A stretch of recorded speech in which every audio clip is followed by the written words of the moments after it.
सच दिखाते हैं। इंदौर गांधी हाल में विजय वर्गीय द्वारा 51 फीट धनुष का पूजन किया। कैलाश विजय वर्गीय का बयान, आई लव वालों का होगा सत्यानाश। देश में सनातन का धनुष चलेगा तो सब खत्म हो जाएंगे। आई लव फलाना फलाना टिकने वाले नहीं है। मंत्री कैलाश विजय वर्गीय द्वारा इंदौर के गांधी हाल में 51 फीट ऊंचे धनुष का पूजन किया गया। इस दौरान उन्होंने मंच से कहा कि जो आयोजन हो रहा है ये काफी अनूठा आयोजन है और आज सबसे ज्यादा संकट सनातन धर्म पर है। वही देश भर में लग रहे आई लव के पोस्टर पर कटाक्ष करते हुए मंत्री कैलाश विजय वर्गीय ने कहा, आई लव फलाना और फलाना वाले लोग चलने वाले नहीं है।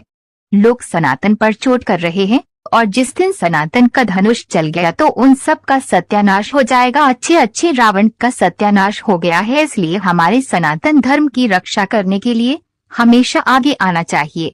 आजकल प्रदेश में लव जिहाद के बढ़ते मामले को लेकर मंत्री विजय वर्गीय ने कहा कि हर चीज का समाधान कानून से नहीं किया जा सकता। समाज में जनवरी जागरण और संस्कारों के माध्यम से इस पर नियंत्रण लाना होगा।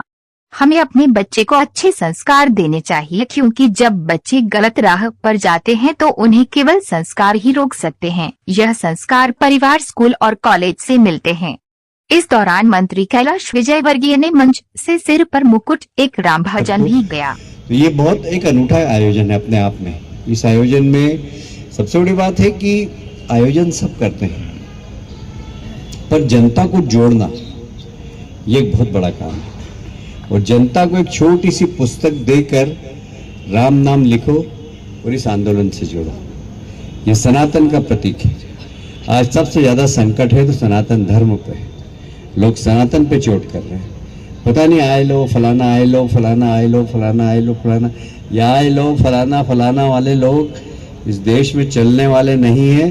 जिस दिन सनातन का धनुष तन गया ना तो अच्छे रावण का सत्यानाश हो जाता है। अच्छे रावण का सत्यानाश हो जाता है। इसलिए हमें सनातन धर्म की रक्षा के लिए हमेशा आगे आना चाहिए। और इसमें नौजवान जुड़ गए और इस कार्यक्रम को जो मूर्त रूप दे रहे हैं, मेरे पास शब्द नहीं किन शब्दों में उनकी तारीफ करूं। और मैं इसलिए सभी हमारे गुड्डा जी, पिंकी जी, चांदू नेता और सभी नौजवानों को बहुत बहुत बधाई देता हूं। आप तालियां बजाकर इनका मनोबल बढ़ाएं। कानून बनाने की आवश्यकता है। देखिए, हर चीज़ कानून से नहीं रोकी जाती है। हमें समाज में जन जागृति भी करना चाहिए। हमें अपने बच्चों को संस्कारित भी करना चाहिए, क्योंकि बच्चे अगर गलत राह पे जाते हैं तो आप कानून से नहीं रोक सकते। बच्चों के संस्कार अपने घर से दिए जाते हैं, सबसे पहले विद्यालय में दिए जाते हैं, कॉलेज में मिलते हैं। पर उसके बाद भी अगर इस प्रकार की घटनाएं हो जाती है तो हमें उससे सबक लेके अन्य बच्चों को समझाना चाहिए।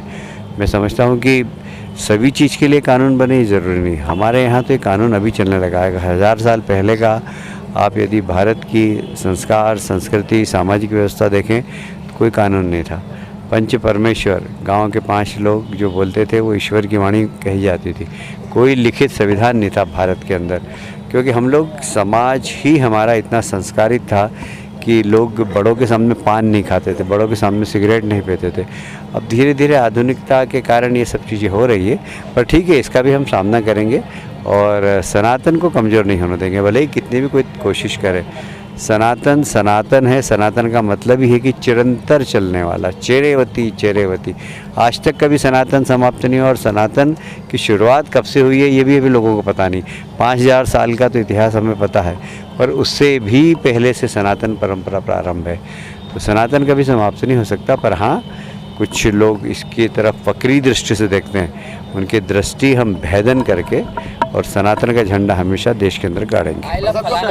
पोस्टर जो लगा रहे हैं बीजेपी शासित प्रदेशों में अशांति फैलाने की हो सकता है, मैं इससे इनकार नहीं कर सकता, क्योंकि इस प्रकार के लोग पकड़ा है। हमारे यहाँ भी देखिए लव जिहाद का एक बस पकड़ा है, तो उसमें पार्षद महोदय आए साथ सामने, और पार्षद के खिलाफ जो कार्रवाई करना थी प्रशासन ने बहुत अच्छी की। और नगर निगम ने कल उनको नगर निगम से के पार्षद दल से भी निष्कासित किया है, और ये भी बहुत अच्छा 2/3 बहुमत से हुआ है वो। तो इसमें मैं तो कांग्रेस के लोगों से भी कहूँगा कि उनको भी समर्थन करना था, क्योंकि क्या वो पसंद करेंगे कि लव जिहाद करने वालों की मदद हो, भले आपकी पार्टी का आदमी हो। तो कांग्रेस के लोगों को भी वहाँ पर खड़े रहना था और समर्थन करना था। ठीक है, आपकी पार्टी का आदमी है तो वो गलत काम करता है तो क्या आप उसका विरोध करेंगे? विरोध नहीं करेंगे गलत काम करेगा तो मैं तो कांग्रेस के मित्रों से भी कहूँगा कि भले ही आपने उस दिन बहिष्कार किया हो पर अभी